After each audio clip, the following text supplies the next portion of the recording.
वह भी बेहद प्रासंगिक है, बेहद उपयुक्त है। और खास बात यह है कि जिस जगह पर रखा गया वो जिनके बीच रखा गया है। आज का विषय है कि सोशल मीडिया के दौर में प्रिंट मीडिया कैसे बचाए अपना वजूद। इस विषय पर बात करने के लिए हम सब यहां मौजूद हैं। कहां मौजूद हैं? इंदौर में मौजूद हैं। इंदौर का मतलब महज एक शहर नहीं है। इंदौर का मतलब एक संस्कार है। इंदौर का मतलब एक संस्कृति है। इंदौर का मतलब एक परंपरा है। इंदौर का मतलब एक मिसाल है।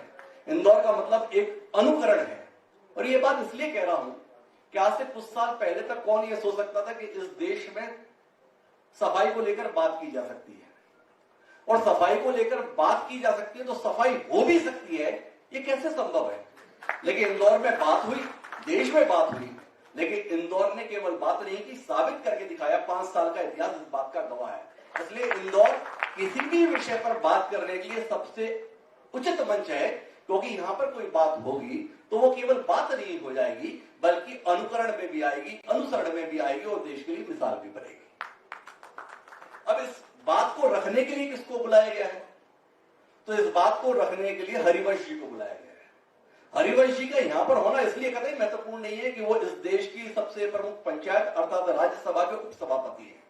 उपसभापति पहले भी बहुत रहे, बहुत सम्मानीय रहे, पर हरिवंश जी के संदर्भ में होना इसलिए इस विषय के संदर्भ में बहुत महत्वपूर्ण है, समयाचीन है, समय अनुकूल है, प्रासंगिक है।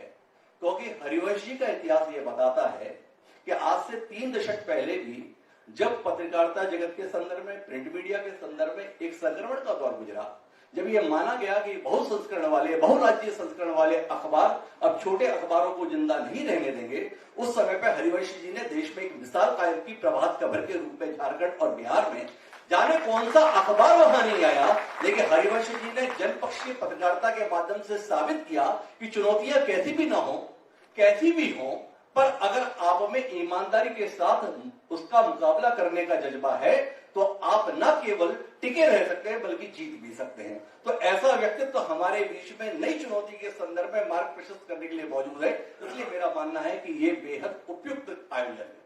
और जहां तक आलोक मेहता जी की बात है, तो आलोक मेहता जी के संदर्भ में मैं जितना भी कहूं वो कम है। इसलिए कम है क्योंकि मुझसे बेहतर इंदौर आलोक मेहता जी को जानता है, उनकी उपलब्धियों को जानता है, उनकी क्षमताओं को जानता है। तो मैं विषय के संदर्भ में सीधे आता हूं।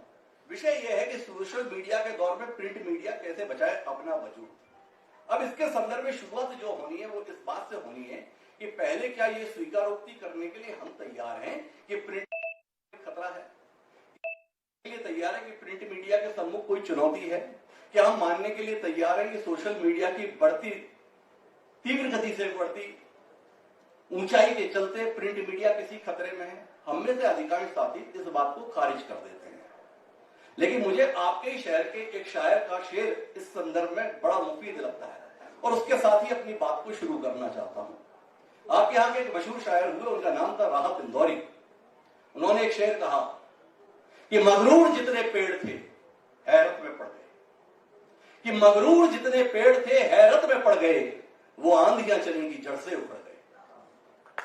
तो कुल मिलाकर अगर कोई चुनौती है तो उसके सामने मगरूरी दिखाने की जरूरत नहीं है, बल्कि उस चुनौती को समझने के अनुसार उचित कदम उठाने की जरूरत होती है। तो प्रिंट मीडिया के संदर्भ में क्या वाकई चुनौती है? अंतर्राष्ट्रीय स्तर पर अगर दृष्टिपात करते हैं तो दुनिया के तमाम देश इस स्वीकारोक्ति के साथ है कि वाकई प्रिंट खतरे में है। कुछ देशों ने तो बाकायदा प्रिंट मीडिया की समाप्ति का ऐलान भी किया हुआ है। 2006-7 में अमेरिका के एक विश्लेषक ने तो बाकायदा तारीखों के साथ दिया हुआ है कि 2017 से लेकर 2040 के बीच में अमेरिका से प्रिंट मीडिया पूरी तरीके से खत्म ही हो जाएगा। और अगर हम अंतर्राष्ट्रीय स्तर पर बात को छोड़ दें, भारत के संदर्भ में अगर बात करें तो 2 विपरीत चीजें देखने को मिलती हैं। अगर आप ऑडिट ब्यूरो ऑफ सर्कुलेशन या आरएनआई के आंकड़ों के हिसाब से आकलन करना चाहें तो फिर जाके ये विषय ही बेमानी प्रतीत होता है कि प्रिंट मीडिया को कोई खतरा है। जिस प्रकार की प्रसार संख्या तमाम समाचार पत्र और पत्रिकाओं की आरएनआई और एबीसी के आंकड़ों के माध्यम से व्यक्त की जा रही है, तो उससे तो ऐसा समझ में आता है कि इससे सुनहरा भविष्य किसी क्षेत्र का है ही नहीं। इतनी बड़ी बड़ी संख्या में आंकड़े दिखाई दे रहे हैं कि उसके आधार पर लगता है कि इस विषय पर बात करने की जरूरत भी क्यों है, आखिर हम इसके लिए बात क्यों कर रहे हैं। पर जब हम व्यवहारिकता के संदर्भ में बात करते हैं, जब हम स्वयं पत्रकारिता जीवन के संदर्भ में अपने आसपास के परिवेश को देखते हैं, हम जो अखबारों में काम कर रहे हैं या पत्रिकाओं में काम कर रहे हैं और उसमें इस सच्चाई को देख पाते हैं कि हमारे समाचार पत्र, हमारी पत्रिकाएं जो अपना प्रसार का दावा करते हैं और वस्तुतः वह कितना छापते हैं, तो समझ में आ जाता है कि हम कितने बड़े संकट के दौर से गुजर रहे हैं। कम से कम हमें अपने संदर्भ में तो ईमानदारी के साथ विवेचन करने की जरूरत है कि हम कहां खड़े हैं। वो पत्रिकाएं जो एक समय पर पत्रकारिता के क्षेत्र में पहचान हुआ करती थी, पिछले 3 दशक में इतिहास के पन्नों में दफन हो गई है।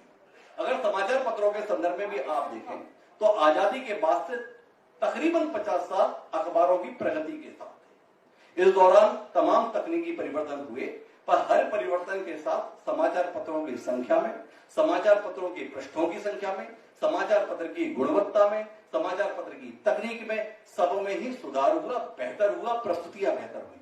लेकिन पिछले 2 दशक से अगर आप दृष्टिपात करें तो आपको अपने दिमाग पे जोर डालकर ये आकलन करना पड़ेगा, खासतौर पर पिछले 1 दशक में, कि क्या कोई समाचार पत्र समूह इस देश में अस्तित्व में आ पाया है। आप गंभीरता से विवेचन करें कि कितने अखबार जो एक समय पे नामचीन हुआ करते थे, इतिहास के पन्ने में दफन हो गए और फाइल कॉपी के माध्यम से केवल सरकारी विज्ञापनों की इमदाद के लिए ही जिंदा रह गए। क्या इस सत्य को हम इंकार कर सकते हैं? क्या हम इस सत्य को इंकार कर सकते हैं कि पिछले 10 साल के अंतर्गत समाचार पत्रों के संदर्भ में केवल जो पुरानी पीढ़ी है वही पढ़ने के प्रति आग्रह रह गई है? नई पीढ़ी के संदर्भ में इतना बड़ा संकट हमारे बीच में आ गया है कि जो अखबार में काम करते हैं उनके अपने घर में आने वाला अखबार को पढ़ने के लिए उनका अपना बच्चा भी तैयार नहीं हो रहा है। इस सत्य को क्या हम नकार सकते हैं?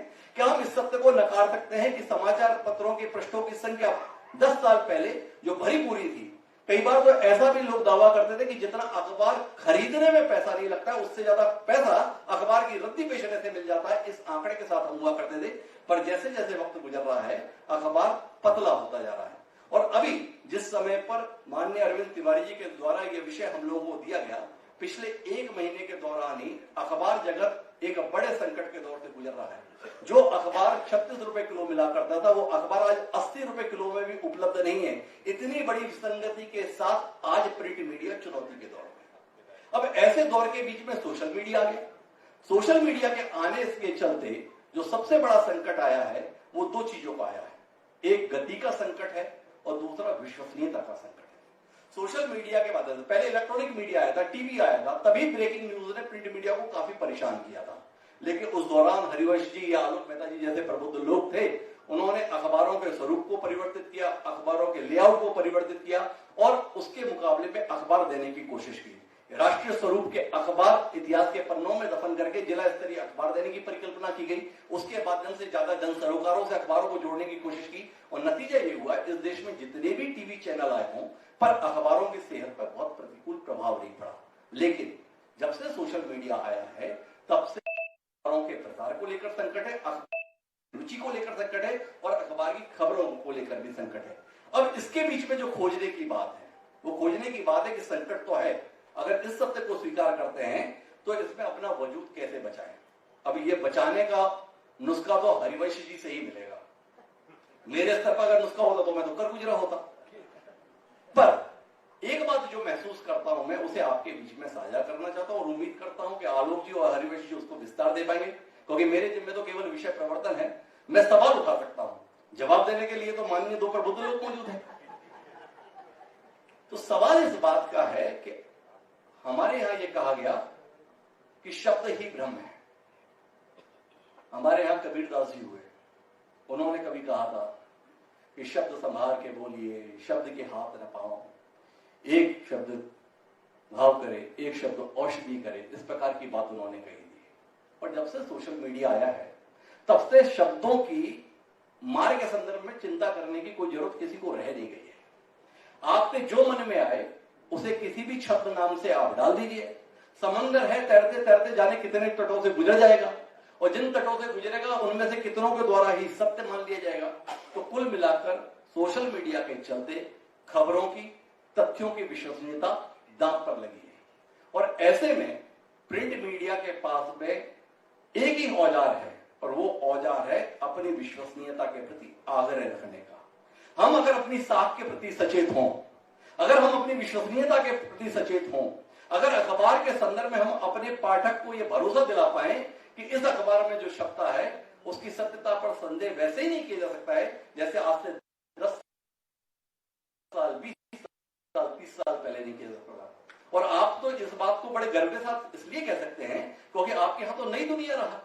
नई दुनिया में छपा हुआ शब्द किसी बाइबल और किसी गीता से कम नहीं माना जाता था, ऐसा संस्कार आपके पास रहा है।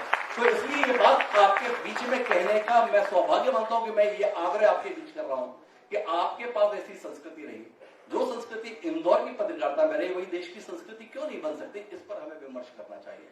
हमें ये जानने की कोशिश करनी चाहिए कि तात्कालिक लाभ के लिए विश्वसनीयता से समझौता करने का जो सिलसिला पिछले 3-4 दशक से चल निकला है, क्या इसने भी प्रिंट मीडिया को उतना ही अविश्वसनीय तो नहीं बना दिया है जितना हम सोशल मीडिया के संदर्भ में सहजता से कहते थे। सोशल मीडिया को खारिज करते हुए हम क्या कह रहे हैं, ये कह रहे हैं कि वहां की बातें तथ्यपूर्ण नहीं होती, विश्वसनीय नहीं होती, उन पर भरोसा नहीं हो सकता। लेकिन आपसे जानना चाहता हूं, आप स्वयं जिम्मेदार पाठक हैं, क्या आपके घर आने वाले अखबार के संदर्भ में उतना भरोसा आपका रह गया है? क्या उस अखबार में छपी हुई खबरों के प्रति विश्वसनीयता के संदर्भ में आपका भरोसा वैसे ही कायम है जैसा संदेह आपको सोशल मीडिया के संदर्भ में पत्रकारिता जगत से जुड़े हुए लोग व्यक्त करते हैं? मैं बहुत विनम्रता के साथ कहना चाहता हूं, उससे थोड़ा कम बहुत हो सकता है, पर प्रिंट मीडिया के संदर्भ में भी अविश्वसनीयता का संकट है। और समाधान केवल इतना है कि इस विश्वसनीयता को वापस कैसे लाया जाए। अगर विश्वसनीयता को वापस लाने के संदर्भ में प्रयत्न किया जाएगा तो शायद जो उपाय हरिवंश जी सुझाएंगे, जो उपाय आलोक मेहता जी सुझाएंगे, वो और धारदार बन पाएंगे। तो कुल मिलाकर पहली जरूरत तो इस बात की। दूसरी बात यह है कि ताली कभी एक हाथ से नहीं बजती, ताली हमेशा दोनों हाथों से बजती है। समाचार पत्र की अपनी जितनी जिम्मेदारी है उतनी ही जिम्मेदारी पाठकों की भी होती है। एक समय था जब इस देश का पाठक वर्ग भी बड़ा जिम्मेदार हुआ करता था। पाठक की अपने समाचार पत्र के प्रति एक निष्ठा होती थी, उसका अपने समाचार पत्र या पत्रिका के संदर्भ में एक लगाव होता था। मैं उस दौर का साक्षी रहा हूं जब मैं मुरैना में रहता था। यहां से निकलने वाला नई दुनिया तीसरे दिन मुरैना पहुंचता था, लेकिन ऐसा पाठक वर्ग मौजूद था जो तीसरे दिन भी नई दुनिया के आने का इंतजार किया करता था। ये पाठकों की अपने समाचार पत्र के प्रति निष्ठा थी। पर आज के दौर में हम अखबार को गाली दे लेते हैं, हम समाचार पत्र प्रबंधन को गाली दे लेते हैं, पर स्वयं क्या करते हैं? आपके घर में सर्वे वाला आता है और वो बताता है कौन सा अखबार पढ़ते हैं, आप कोई भी अखबार का नाम बताइए, वो तुरंत बताता है कि सर मैं इस अखबार से आया हूं, आप इसे छोड़िए, आप मेरा अखबार लीजिए। क्यों लीजिए? सर इसे लेंगे तो एक तो ये पानी की बाल्टी आपको तुरंत मुफ्त मिलेगी बुकिंग के साथ, और इसके साथ में ये लकी कूपन मिलेगा। ये 12 कूपन आप भरेंगे तो इसके साथ में लॉटरी निकलेगी, हो सकता है सोने का हार आपका ही हो जाएगा। जो व्यक्ति एक पानी की बाल्टी में अपना अखबार बदल देता है, वो चाहता है कि अखबार ईमानदारी के साथ चलिए, कैसे संभव होता है? तो समाज जब तक अपनी जिम्मेदारी को नहीं समझेगा अखबार की चुनौती के संदर्भ में, पाठक नहीं समझेगा कि उसका अखबार जिस संघर्ष के लिए समर्पित है उसमें उसका भी अपना योगदान है, तब तक बात बन नहीं सकती है। तीसरी और महत्वपूर्ण बात जो है वो ये है कि जब भी इस देश में कहा गया है, कहावत रही है कि दान की बचिया के कभी दांत नहीं देखे जाते। आशय यह है कि अगर आपको दान में कुछ मिल रहा है ना तो उस दान को ग्रहण कर लीजिए, उस पर ज्यादा नुक्ताचीनी मत कीजिए। ये मत बताइए कि इसका ये खराब है, इसका ये खराब है। भाई दान में मिला है तो आपके घर में जो आने वाला अखबार है ना, वो भी वस्तुतः किसी दान से कम नहीं, कम से कम हिंदुस्तान के संदर्भ में इसलिए नहीं है क्योंकि आप किसी भी अर्थशास्त्री से जानने का प्रयास कीजिए कि जो अखबार आपके घर में 3 रुपए, 4 रुपए, 5 रुपए में आ रहा है उसका लागत मूल्य क्या है। आपको जानकर आश्चर्य होगा, जो अखबार आपके पास में 3 रुपए, 4 रुपए, 5 रुपए में आता है वो अखबार की लागत 8 रुपए, 9 रुपए, 10 रुपए, कई बार तो 12-15 रुपए भी हो सकती है। और जो आपके पास में 3 या 4 रुपए, 5 रुपए का अखबार आ रहा है उसमें 40% कमीशन जा रहा है, अर्थात इससे भी कितना आ रहा है? 2.5 रुपए, 3 रुपए। इसके बावजूद भी आपकी अपेक्षा क्या है, आपकी प्रतिबद्धता क्या है? सेवादार के संदर्भ में जो होकर आपके पास में, आपकी अपेक्षा यह है चाहे आंधी चले, चाहे पानी बरसे, चाहे तूफान आए, चाहे कर्फ्यू लगा हो, मेरे घर में अखबार तुझे 30 दिन मेरी चाय की प्याली आने से पहले मिल जाना चाहिए। ये तेरी जिम्मेदारी है। और उसके बाद आपकी जिम्मेदारी क्या है? 30 दिन लगातार अखबार देने के बाद जब वह बिल लेकर आता है, सुबह सुबह आ गए, अभी तो 3 ही तारीख है, अरे कहीं भागे जा रहे हैं क्या? आपकी अपेक्षा रहती है अखबार के संदर्भ में कि अखबार ईमानदारी से निकले, उसका पत्रकार पूरी ईमानदारी से लिखे, उस अखबार का मालिक पूरी ईमानदारी से सच में आपको स्पष्ट करे, और वो हॉकर सुबह 4 बजे सेंटर पर जाके अखबार उठा के आपकी नींद खुलने से पहले अखबार आपके घर पे भेज दे, लेकिन इस मेहनत के एवज में जो एक वाजिब मूल्य जो पहले से निर्धारित है कि कितने रुपए आपको देने, वो भी आप देने के लिए तैयार नहीं होते। उसके बाद चाहते कि पत्रकारिता में ईमानदारी आजकल गड़बड़ हो रही है। गड़बड़ केवल पत्रकारिता नहीं हो रही है, गड़बड़ी पूरे समाज में आ गई है। इसलिए समाज को भी इस बात को समझने की जरूरत है कि हमारी